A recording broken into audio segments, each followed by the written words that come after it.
सभी को जय श्री राम। जैसा मैंने आप सभी को कहा था कि आज 5:30 बजे लाइव आऊँगा, लेकिन टेक्निकल प्रॉब्लम की वजह से लाइव नहीं आ पाया। आज हम बात करेंगे रायपुर जनपद पंचायत के सीओ जो हाल में ही अभी निलंबित हुए हैं प्रधानमंत्री आवास योजना ग्रामीण में लापरवाही बरतने के कारण। उनके विषय में आप सभी से चर्चा करने के लिए आप सबके समक्ष आया हूं। काफ़ी दिनों से इच्छा थी कि आप सभी के समक्ष आकर चर्चा करूं, लेकिन व्यस्तता अधिक होने के कारण लाइव नहीं आ पाया, ना ही चर्चा कर पाया। रायपुर जनपद पंचायत सीओ श्री प्रदीप दुबे जी को मैंने कहा था कि ये भ्रष्टाचार के गढ़ हैं। जहां पर भी रहेंगे, जिस स्तर के कर्मचारी रहेंगे, वहां पर भ्रष्टाचार करते रहेंगे। अब इसके विषय पे हम आते हैं कि मैंने ऐसा क्यों कहा था। बात है अगस्त 2020 की। मेरे गांव गृहग्राम पड़रा में मनरेगा में फर्जी तरीके से कई हजार रुपए का आहरण किया गया था। कई लोगों का नाम फर्जी तरीके से कागज में लिखकर उनके नाम से पैसा निकाला गया था, जिसमें एक व्यक्ति उस दौरान जेल में भी बंद था, जिसकी शिकायत मैंने जनपद कार्यालय, जिला पंचायत, कलेक्ट्रेट और अन्य संबंधित जगहों में की। जांच हुई। मामले में रोजगार सहायक संजीव राज दोषी पाया गया। कुछ दिनों के लिए उसे जनपद पंचायत रायपुर में पदस्थ किया गया। जांच में लीपापोती हुई। बाद में 1 अप्रैल 2021 को उसे पड़रा में पुनः पदस्थ कर दिया गया। ग्रामीणों ने काफी विरोध किया। जांच के दौरान ही सैकड़ों की संख्या में ग्रामीण जनों ने उसको हटाने की मांग को लेकर कागज में सिग्नेचर किया। जांचकर्ताओं के समक्ष ये मांग रखी कि संजीव राज को पड़रा से हटाया जाए, लेकिन कोई कार्यवाही नहीं हुई। मामले में माननीय न्यायालय के समक्ष हमने याचिका दायर की है। दूसरी घटना आती है बक्छेरा गौशाला की। उसमें ग्रामीण जनों के माध्यम से जानकारी मिली कि गौशाला में काफी भ्रष्टाचार है। गौवंशों को खाना पानी नहीं मिल पा रहा। हम वहां पर देखे, हमारी रूह कांप गई। गौवंश भूख प्यास के कारण मरने की स्थिति में है। कई गौवंश मर गए हैं। दवाई तो छोड़िए, दाना पानी के कारण गौवंश मर गए थे।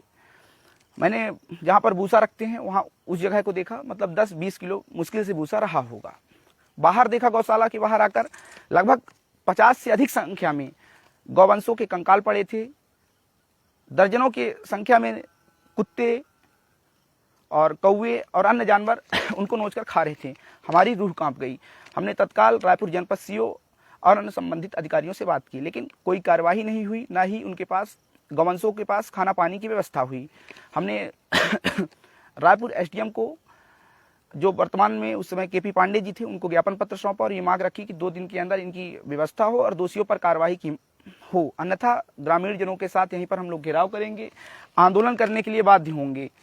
लेकिन उस पर भी कोई कार्यवाही नहीं हुई। आनन फानन में कुछ दाना भूसा की व्यवस्था तो जरूर हुई, लेकिन दफनाने की व्यवस्था नहीं हुई।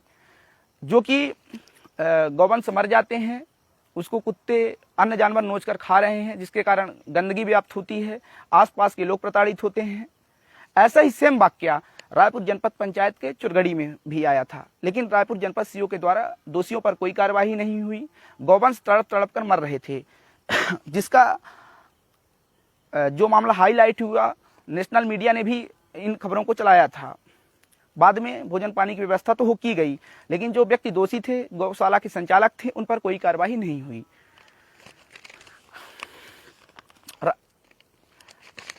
रायपुर जनपद पंचायत के सीओ के संरक्षण में जगह जगह जितने भी ग्राम पंचायतें आती थी, वहां पर भ्रष्टाचार हो रहा था। ग्रामीणों द्वारा शिकायत की जाती थी, सामाजिक कार्यकर्ताओं द्वारा शिकायत की जाती थी, लेकिन जनपद पंचायत सीओ के द्वारा कोई कार्यवाही नहीं की जाती थी। हम बात ही कर रहे हैं तो आज बात करेंगे पड़रा, हमारे गृहग्राम की, जो रामकिशुन पांडे जी के घर से सुख निधान अग्निहोत्री जी के घर तक सड़क बनी थी, आरसीसी सड़क। लगभग 3 से 4 महीने में फट गई, लेकिन बाद में ग्रामीणों ने शिकायत की, मामले में जांच हुई। बाद में कुछ दिनों बाद पैसा इनके खाते में आ गया, सरपंच साहब के, सरपंच सचिव, जो भी ग्राम पंचायत के खाते में आ गया। मामले में सिर्फ लीपापोती जांच के नाम पर की गई।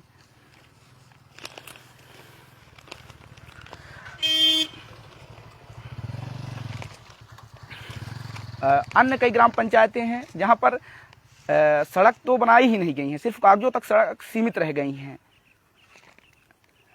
ऐसे ही कई वाक्य हमारे सामने आए हैं। कई ग्राम पंचायतों में सड़क नाली का पैसा तो निकाला गया है, लेकिन सड़क नहीं बनी है ज़मीन में, जिसकी आरटीआई हमने लगाई है, लेकिन जनपद पंचायत से हमें अभी तक जानकारी नहीं मिली है। अन्य हम आगे की कार्यवाही उस पर कर रहे हैं। और रायपुर जनपद पंचायत के सीईओ जो थे प्रदीप दुबे जी, वो जहाँ पे भी रहेंगे, जिस स्तर के भी कर्मचारी रहेंगे और जब तक रहेंगे, वो भ्रष्टाचार करते रहेंगे। उनके ऊपर निलंबन की कार्यवाही नहीं, बर्खास्त किया जाना चाहिए, उन्हें सस्पेंड नहीं, उनके बर्खास्त करके उनके ऊपर जुर्माना लगाना चाहिए और उन्हें जेल भेज देना चाहिए। क्योंकि ये जैसे लोग भ्रष्टाचारियों के लिए एक सीख बन जाते हैं कि कोई कार्यवाही नहीं होती है तो भ्रष्टाचार को बढ़ावा कहीं ना कहीं मिल रहा है। ऐसे लोगों के ऊपर आपराधिक मुकदमा दर्ज करके जेल भेज देना चाहिए। मैं तमाम अपने क्षेत्रवासियों से, सम्मानित जनता से ये अपील करूंगा कि ऐसी यदि भ्रष्टाचार कहीं पर आपको दिखता है तो आप लोग आवाज़ उठाएं और जो लोग उठाते हैं उनका सहयोग करें, जिससे कि भ्रष्टाचारियों के खिलाफ सामाजिक कार्यकर्ता और जो भी लोग लड़ रहे हैं उन्हें प्रोत्साहन मिले और ये भ्रष्टाचार बंद हो। कहीं ना कहीं भ्रष्टाचार होने से हमारे क्षेत्र का विकास में अवरोध पैदा हो रहा है। और मैं सम्मानित जनता से, जनार्दन से ये अपील करूंगा कि इस वीडियो को अधिक से अधिक शेयर करें ताकि हमारी बात अधिक से अधिक लोगों तक हम अपनी बात रख सकें। बहुत बहुत धन्यवाद आप सभी का।